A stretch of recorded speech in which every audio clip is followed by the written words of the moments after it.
আপনি তো ম্যাচের কথা বলছিলেন বা আমরা ভাগ্যের কথাই বেশি বলছিলাম যেহেতু ম্যাচটা টাই ব্রেকারে গেছে।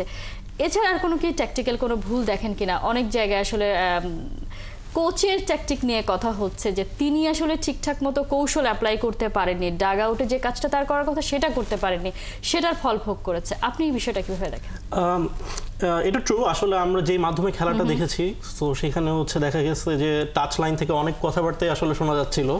সো মানে এই লং বল মারো বা হচ্ছে লং থ্রো মারো, দাও তাকে দাও, এসব শুনছিলাম আমরা।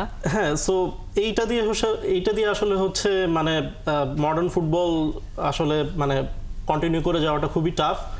সো এখানে তো ঘাটতি অবশ্যই একটা ছিল।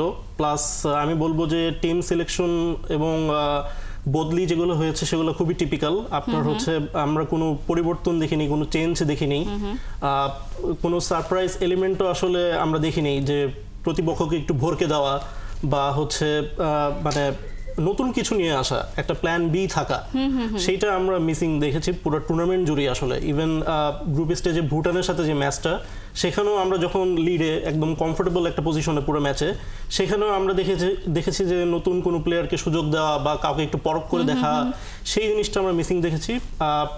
ওভারঅল পুরো মানে মানে একই ধাঁচের একটা খেলার চেষ্টা করা হয়েছে, যেটা আসলে ফাইনালের মতো ম্যাচে সবসময় আপনাকে মানে একটু আপনি যদি একদম রিস্ক না নিয়ে একদম সেফ ফুটবল খেলতে চান, একটু নেগেটিভ ফুটবল খেলতে চান, সেটা আসলে দিন শেষে টাই ব্রেকার হোক এবং অন্য যে কোনো মাধ্যমে হোক দেখা যায় হচ্ছে আপনার ব্যাকফায়ার করে এবং কাঙ্ক্ষিত ফলাফলটা আসলে পাওয়া যায় না।